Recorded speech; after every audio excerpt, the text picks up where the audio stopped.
am so honored to have Karl Anthony with me today. Okay. Um, I needn't speak no further. I'll let you introduce yourself, Karl. Okay. Hi, Louisa. How you doing? Louisa's there, and hi, Margaret. So this is going to be fun. This is my second one in 2 days, and hey, I'm Karl Anthony. I have Fire Team Canine Dog Training Substack publication, and I write about dogs. I write about dog training. I'm a dog trainer. I'm a nurse. I'm a veteran. I'm a dog trainer. I've done a lot of things. I'm a husband. I'm a father. And I live with epilepsy. I said yesterday on my thing, I don't have any hair because I've worn so many hats. but we're here today to talk about. We're going to talk about PTSD, veterans, first responders, all that stuff. But we're going to sneak in some stuff about dogs and how dogs help and support us. So, yeah, that's why I'm here today, and that's what we're going to talk about. So, thank you so much for having me join you. I'm going to apologize to everybody up front because I am experiencing PTSD right now. And so I want to just remain focused on the conversation. Anybody that's coming in, please just understand that I just want to stay focused on the conversation. And this is difficult for me. And so you'll understand where I'm coming from shortly. So Karl, what is PTSD? What it is that individuals experience intrusive memories. They experience nightmares, hypervigilance, avoidance, and emotional numbing. Okay. And in the United States, approximately 3.5% of individuals experience PTSD each year, with about 9% experience it over a lifetime. Okay. Women have a higher lifetime prevalence, 9.7% in comparison to men, 3.6. Okay. I want to talk about the groups that are affected by PTSD. Okay. These groups include military, veterans, and first responders, survivors of sexual and physical assault, victims of domestic violence or child abuse, refugees and displaced persons, survivors of natural disasters or accidents, healthcare professionals and caregivers, marginalized populations, the LGBTQ plus, and it affects a lot more people than we think. Would you like to shed light on all of this? Yeah, I think one of those. I mean, I live in a few of those communities, right? Like I'm a veteran, right? I'm a nurse. That's two. I live with epilepsy, so I've experienced trauma from that perspective too, as waking up after seizures and not being under control, and ending up in an ambulance so many times in the emergency room over the years. So I get it from the patient's perspective. I get it from a variety of different areas. But at the same time, I work in that world too, right? So I am a healthcare professional that supports people that are living with challenges with, PTSD and stress and operational stress injuries and all of that stuff. I think one of the things that's really important to understand about post-traumatic stress disorder is that it can be something that occurs or happens or that people take on after one experience, right? But it can also be something that people take on after many, many, many experiences over their lives. But also, I think it's really important to understand too, is that it's something that people live with. Some people can live with it for a very long period of time, and some people can live with it and then shift into something that's called post-traumatic growth, and then they gain resiliency and they grow through the whole process. So I try to do my best in understanding all of that, because I know that it's very easy for us to become our diagnosis, right? And what I mean by that is, if a doctor or a psychologist or psychiatrist says something like, you have PTSD, well, does that mean I have PTSD for the rest of my life? It may or may not, right? It may be that I live with PTSD sometimes, and I might have some waves that come and go, right? But I know in my personal experience, I was treated for PTSD for a number of years, and I don't know what's going. Is that your computer that's beeping or mine? That's my ADHD brain. Squirrel. but it's becoming that. I think that's one prevalent thing that happens in our world is people become their diagnosis, which is very easy to do, and it keeps people stuck. And that's part of the conversation I want to have today. And it's not shedding light on their experience, but it's something that I think is really important because I know there's lots of support out there, and there's lots of things that we can do, and there's lots of community-based organizations and all of that. But if we get stuck, it just gets worse and worse and worse, right?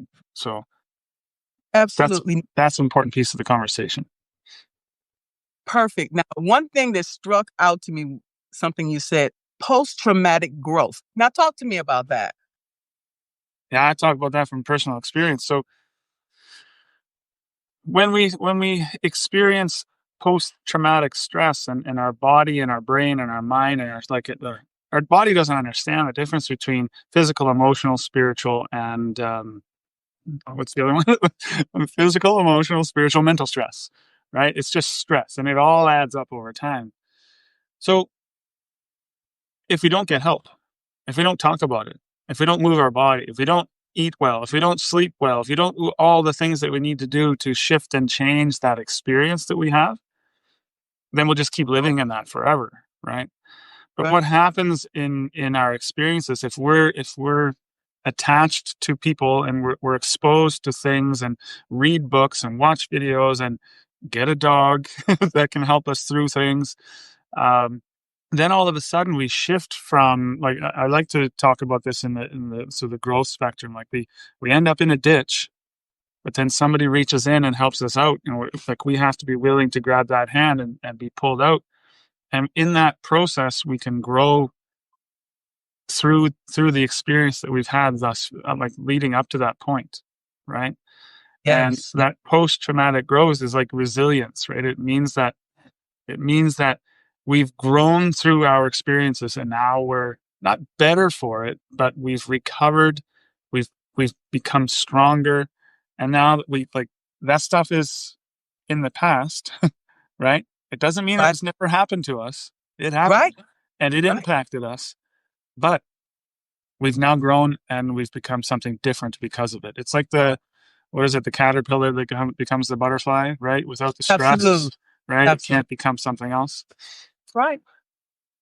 Well, I just want to share one experience with you as an example Mhm. of the uh, the trauma that I've been through. Now that I'm retired, I have to sit in all of this. Okay, I have time to just think about all of it. The trauma, because Father's Day is coming up, and it's triggering me because my father was such a horrible human being. Mhm. Okay, that's triggering me. Okay, you know, all the physical and verbal abuse telling me I'm never going to be nothing. I'm going to be just like my mother that was institutionalized because she had schizophrenia. And the first thing I think to myself, if you knew she was ill, why would you even why would you even go there? What you should do is uplift someone like that. If they come Mhm. into your presence and they're troubled some kind of way, how can I help you? You Mhm. know what I'm saying? Help them lift their load up. And then you're going to take advantage of a mentally ill person? What? Okay, okay. I'm gonna move on. Okay, see what I'm sitting in? I'm Mhm. sitting in this and I'm angry as we get closer and closer to Father's Day. And this is okay. But from that, this is who I am now. Okay. I refuse to be this person, but I'm gonna tell you, I am that person. And and Mhm. and not because I wanted to be, because I was shaped and molded into this person. Yeah. Okay. I can see that. And I'm like, oh my God, how can I reverse this? Because I don't want to become this horrible person. Okay. I got to channel this energy in a way that's going to be uplifting, motivate others, not to tear people down. Okay. Mhm. Mhm. Because I can easily tear somebody down with my words. Yeah. But at the end of the day, what have I done? I'm this monster, and I don't want to be that. Okay. So that's why I channel the energy and doing something positive. And at the end of the day, I can sleep very well knowing that I made some kind of difference. Okay. Mm-hmm. Yeah. That's what Yeah. I that's get it. Yeah. about. I get it.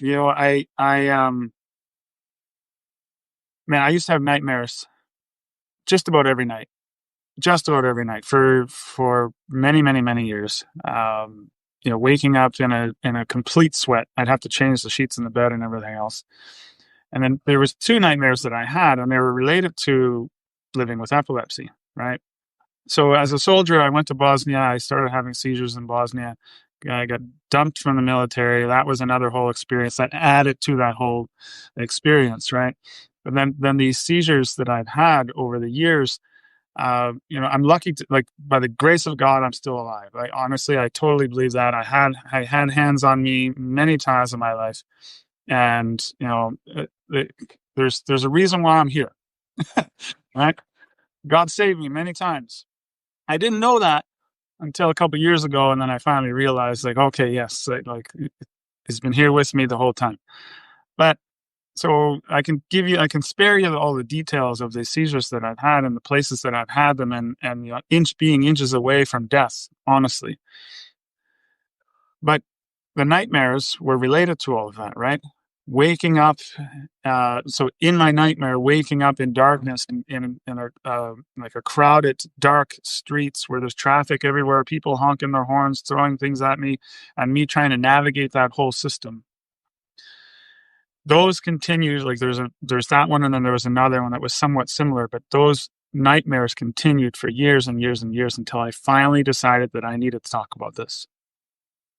I needed to tell people that I live with epilepsy, because I was so shamed and embarrassed and all of that stuff, and I didn't want that to impact my career, my life in any way.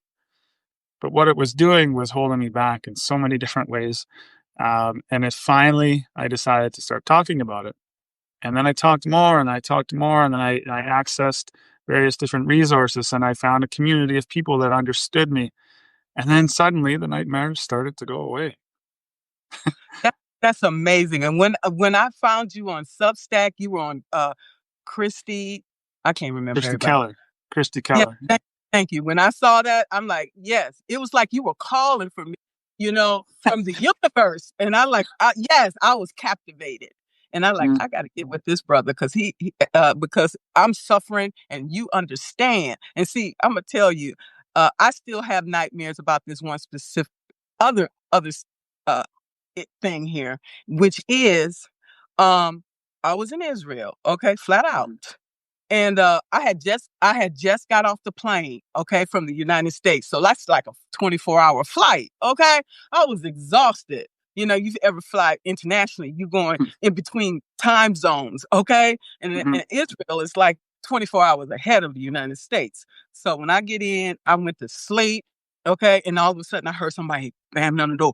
Boom, boom, boom, boom, boom. Okay, we have a steel door. And I'm like, oh my God, what's going on? I went to the door, and this I don't know what she was. Don't matter. Sergeant. Why you didn't answer the door? I'm like, excuse me, I just got off the plane. We have zero tolerance here.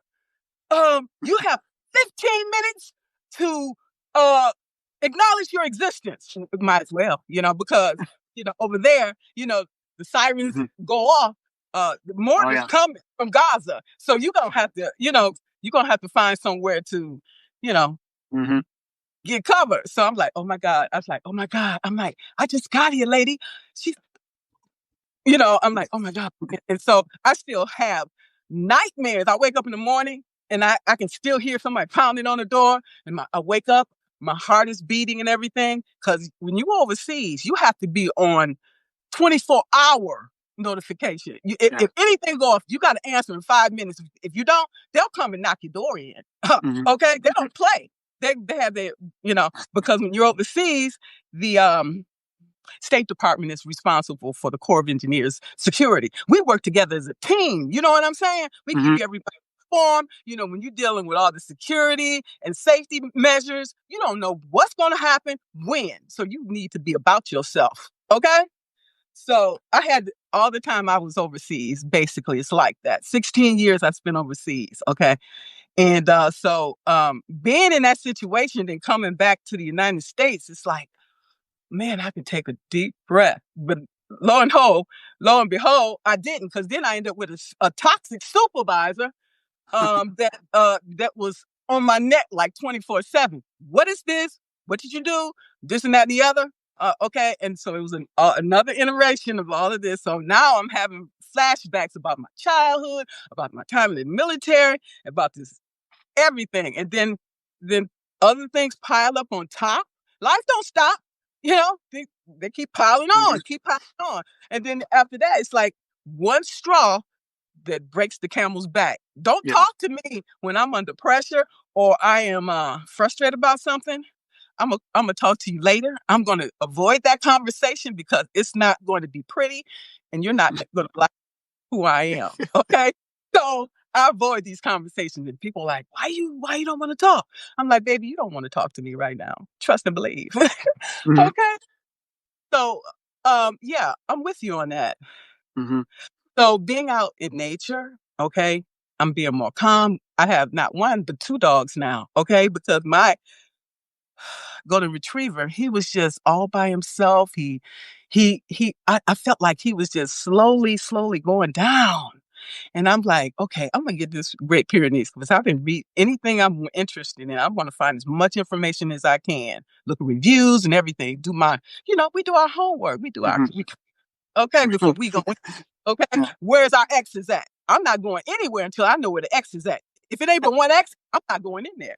And I'm not going to be sitting with my back to the door because when the bullets come, I'm going to see them. Okay? so, Oh so, boy.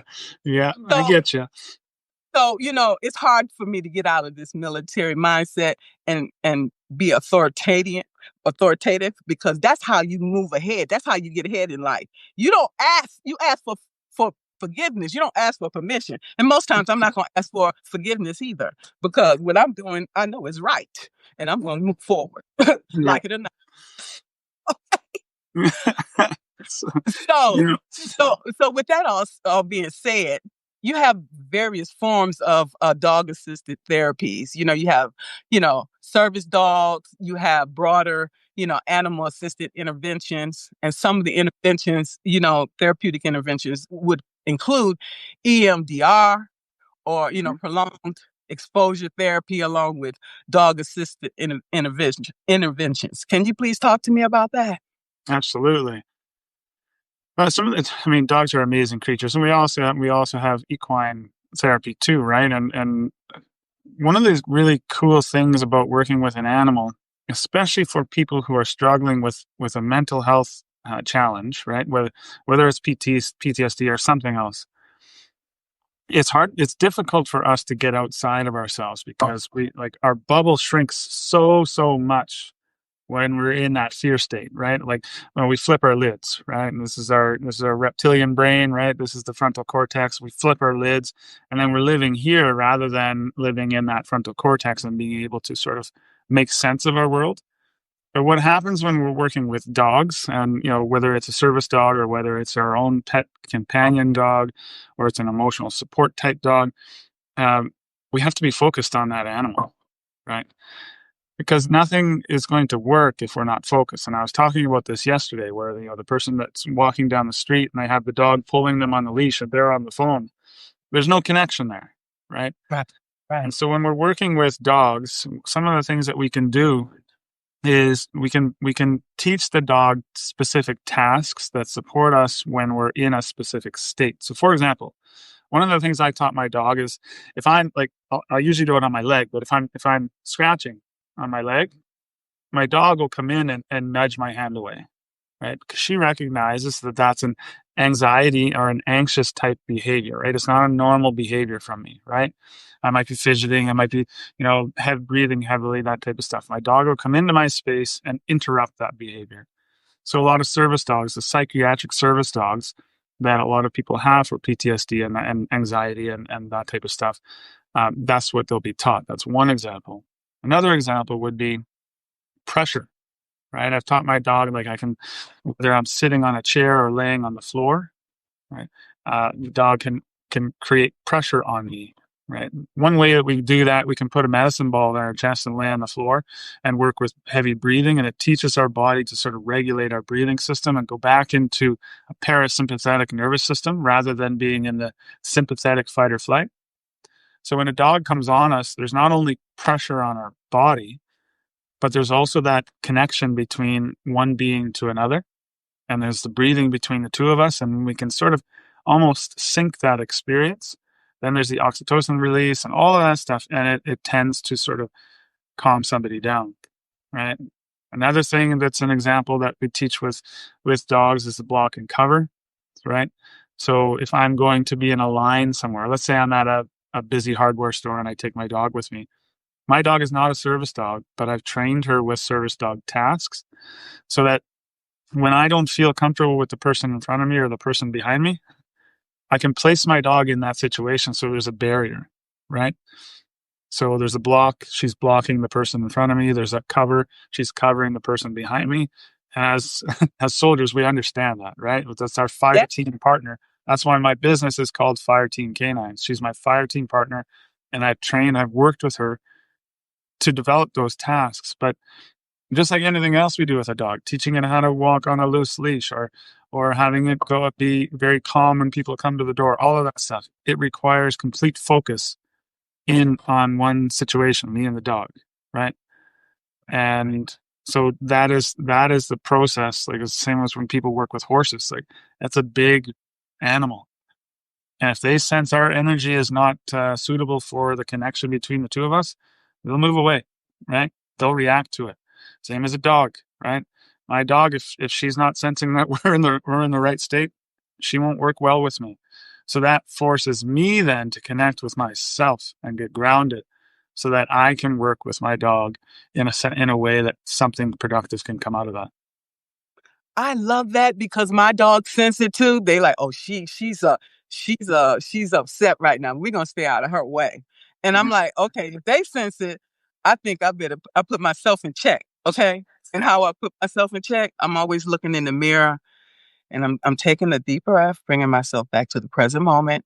And one of the things that I love too is the insight timer. That app is amazing. It gives you so many various Yeah. things to tap into and having it both for the dogs. I'm walking them separately, and I'm spending a lot of time in nature, and it's just so calming. Okay, I have all these companies right now, all these recruiters, contacted me from Microsoft and Salesforce and all these other companies and say, "We want to hire you." I'm like, I am so thankful and grateful for that. Okay. But I'm not ready because I don't want to go in there toxic. I'm radioactive right now.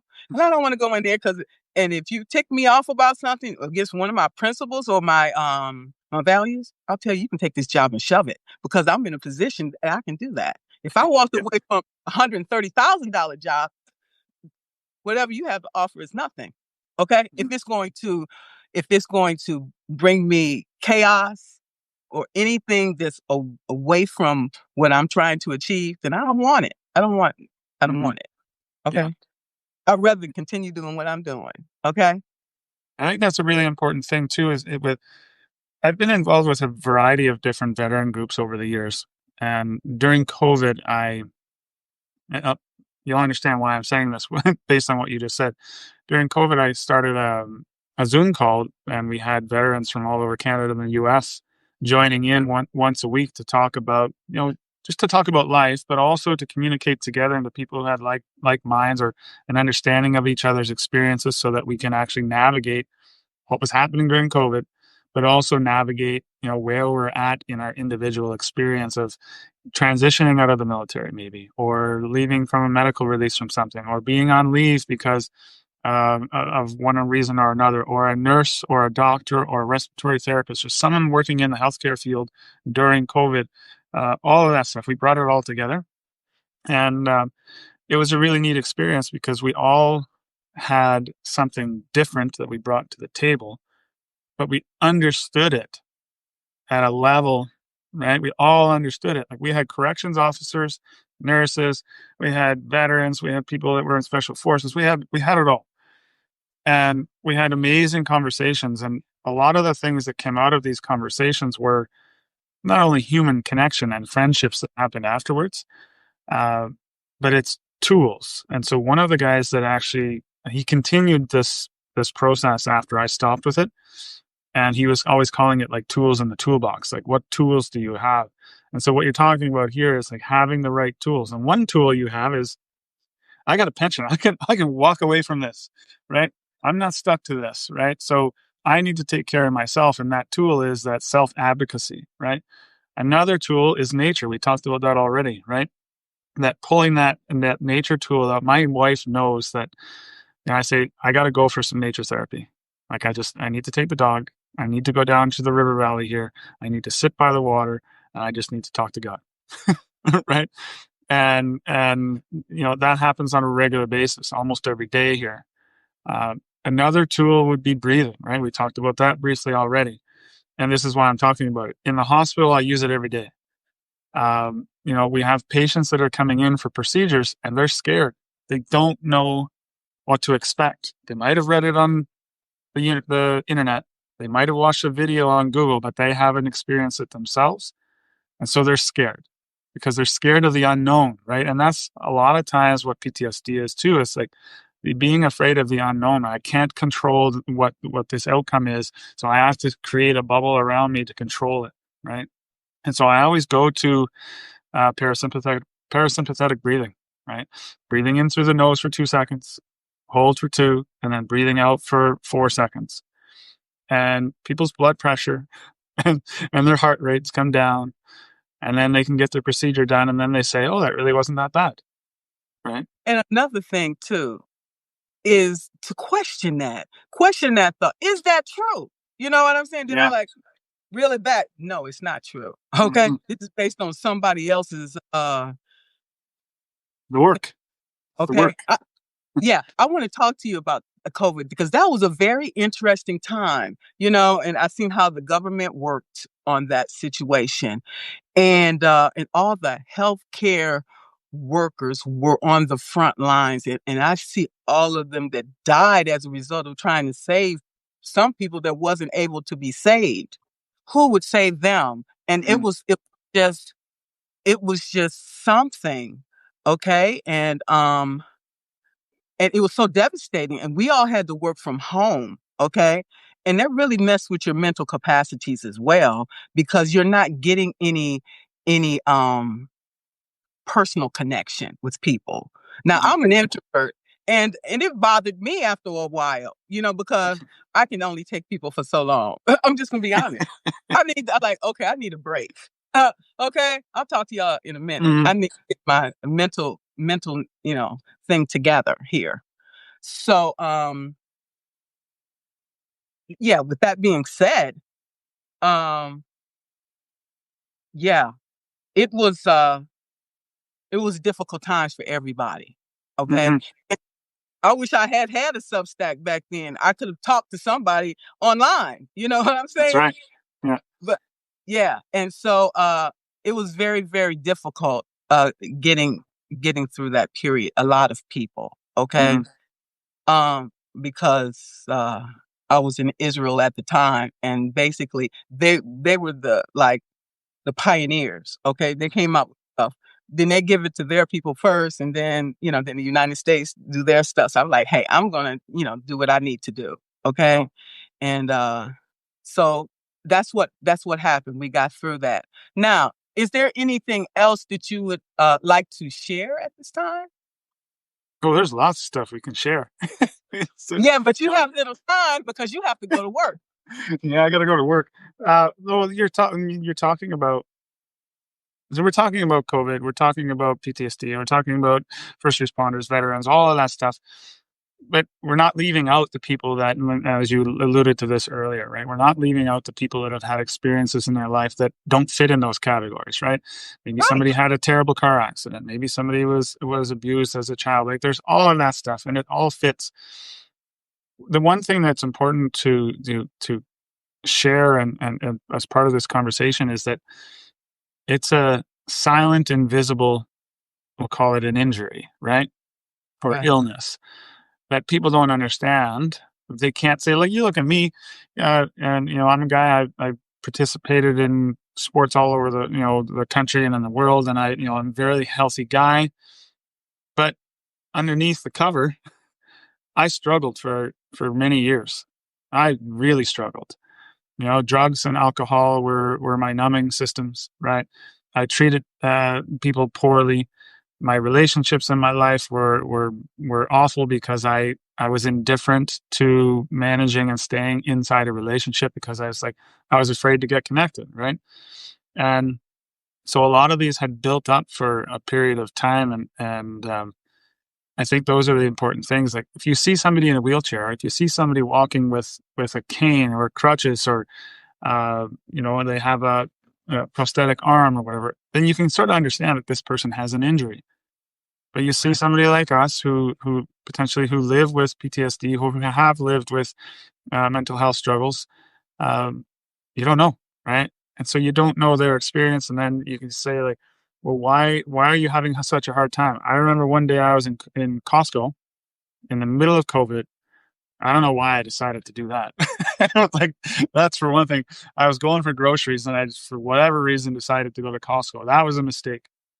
And I saw the chaos that was going on inside of Costco, and there was three elderly women who were trying to get through to get something. And people in the area, they weren't helping. They were blocking her because they had to get in line for the toilet paper, right?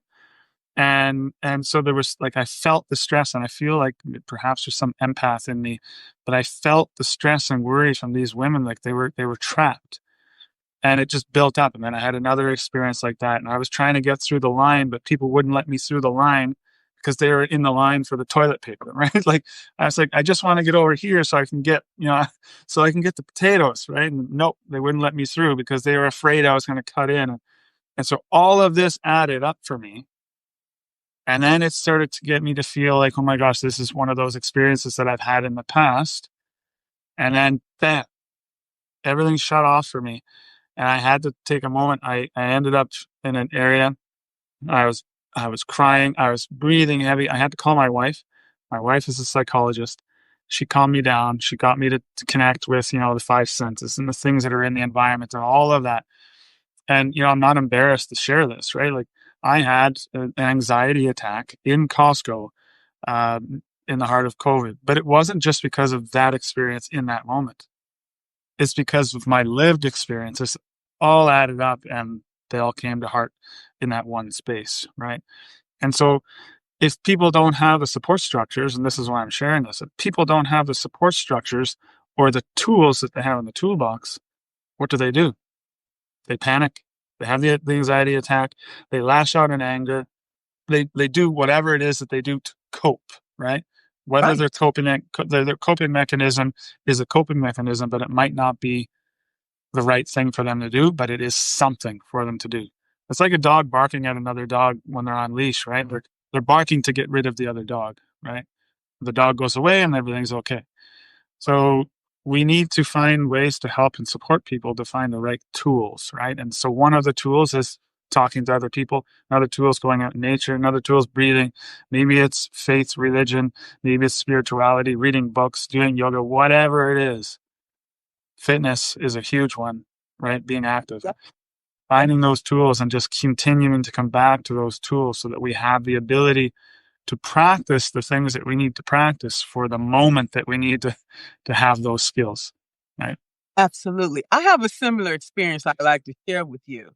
I was in Israel, okay? And you have to be aware about the differences in cultures before you go. Okay? Right. I sort of knew, but again, my values and principles are very strong. Okay? You go into a store somewhere, okay? People will run over you. They have a cart, they'll run over your feet. They will, you know, jump you in line, and they won't say excuse me. They won't say thank you, sorry, or nothing. That was my pet peeve. Okay, my pet peeve. So I go in the store and somebody jump in front of me. I was loud. I'm like, no, you not. You gonna get behind me. People look at me. People looking at me like, oh no, you're not gonna. That's a violation. You gonna get back. Okay. That's the Detroit in you. Okay. You done met the wrong person. Okay. Yeah. They looking at me strange. What the hell is she talking about? I'm like, okay, Margaret, you know where you're at? You're in Israel, and this is a common place. This is what they do.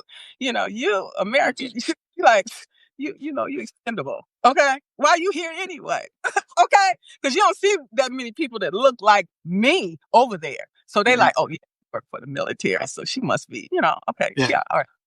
They just keep doing what they doing. I'm like, but you're not gonna to cross me. Okay, you're gonna cross somebody else. So I still will do that, but I'll do it a little bit more quietly, but I will still hold my ground, stand my ground. I don't care who you are. Mm-hmm. You could be the prime minister. You are not gonna drop me in line. Period. So I have to because when I'm over there, you have to have a security clearance, you have to have a diplomatic passport. And I keep telling myself, okay, Mark, you're a diplomat and you have to show yourself as such. You have to lead by example. Yeah. Okay. All right. Good luck with that. So I'm just going to show you. I go off like that too. So you're not alone. Mm-hmm. Okay. Yeah. No, it's true. And we see it everywhere, right? We see it with kids. We see it with, and I talk about dogs all the time. Because I do dog training and I relate all of these things to dogs, right? And people understand it, I think, from that perspective too. And when we see a dog, most often dogs that are, people think that they're aggressive. They're actually not aggressive. They're reacting to their environment, which is a perfect example of what people are experiencing with PTSD and operational stress injuries and that type of stuff. The dog is reacting to environment to improve its situation, right? So if there's a Amazon delivery person coming to my door and my dog barks, my dog's barking to say, get off my property. The person walks away and my dog wins, right? Yeah. Or there's another dog coming down the road and the dog bark, lunge, and then growl. And that person and the dog go to the other side of the street. Perfect. Now I can walk down the sidewalk without having to worry about this other dog, right? It's not aggression. It's just oftentimes it's fear, or it's a lack of impulse control, right? And so all of those things play a role for humans with respect to how we deal and manage with our struggles with mental health, right? And we often move to some form of addiction: food, gambling, porn, alcohol, drugs, you name it, whatever. Yeah. Shopping, right? Yeah, all of that stuff. And if we can find, like I said, tools that will support us and people in that situation, then that can help us, right? But understanding is like, navigation, I'm sure, right? You have to, in order to know where you're going, you have to know where you're at, right? So, and you have to know where you've been. Yeah, exactly. So you have to unpack all of that, right? So you say, okay, well, I'm right here and I was back there. So this is one point that I need to know. This is a point, and I need to get to this place and I need to navigate through, and you have to take all of that information in to create a map and compass orientation process, or a GPS in this world now, to figure out where you were and where you're going and where you're at, that will help you with it, right? And that's where I think, so because we're on Substack, I think we could talk about, how does Substack play a role in this conversation, right? And I think story is one of the best ways to do it. Absolutely. I just want to say too, having tours in Iraq and Israel, 2 tours in each place, we can't unsee what we've seen. We can't unhear what we've heard, and we can't undo what we had to do. Okay. And we have to live with that. Okay. And each day we get flashbacks of that. And, again, channeling that energy and doing positive things like we're doing here on Substack is a part of my healing, and helping others to heal as well. That's why we're here today. Yeah. Yeah. Conversation, communication, connection, all of that stuff. Right. Yeah. I mean, I told the story on Substack about my dog Blackie. she ran out when I was 8 years old. She ran out, got hit by a car, and then we couldn't take her to the vet or anything like that. And I lived in the country, so back then what we did is we grabbed the rifle and my father and my uncle shot the dog and buried the dog. But I still remember that. And I was talking yesterday on the live about this. And one of the reasons why I work with people with respect to recall, like recall is such a huge part of what I do with dogs because it's one, it's safety. Two, it's an important piece of communication between you and the dog. But number three is like, I don't want anybody to have the same experience I had, right? I want, like, if your dog gets off the leash and runs away, you should be able to say, "Hey, Fido, come back." And Fido turns around and comes back to you, right?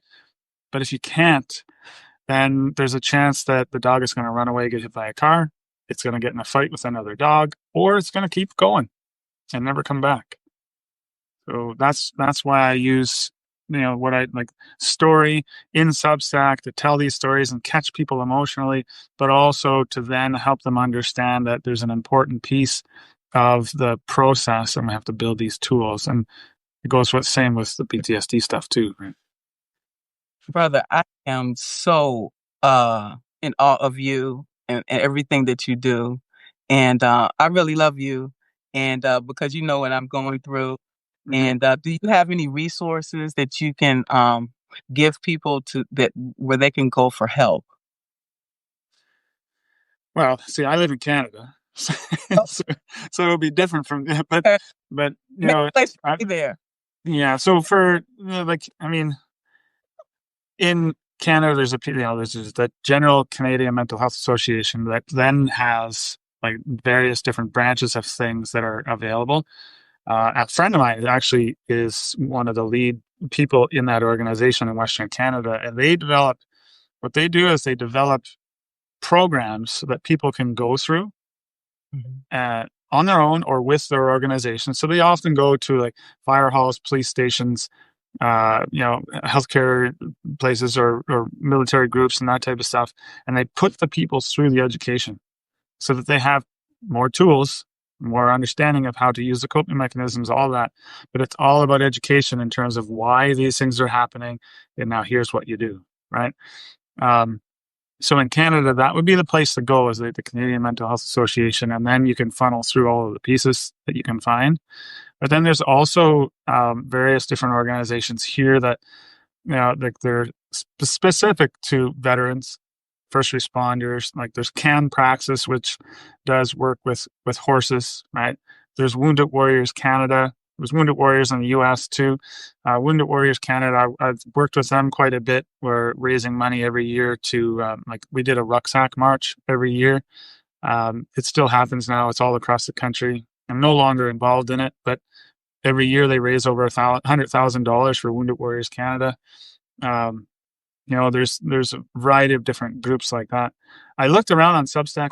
I didn't really find anything. I just did a quick search, but there's definitely a lot of people talking about it. So if you search PTSD, if you search veteran, if you search first responder, if like those mental health, right, supports, you are going to find people talking about it. And then you just connect with those people. I know that on this call there was a couple people on there that identified, where they're sort of in those communities. So maybe they can provide some resources down there in the chat as well. But sort of in Canada, that's usually how things work. Like there's the one organization that then feeds all of the other ones. But if you're specific to an organization like Wounded Warriors, you're a veteran, a first responder, that's where you go. And you find your supports that way. There's the OSI clinics here in Canada as well, operational stress injury clinics. People go to those as well, and they're veteran groups. And so, yeah, I think that's enough.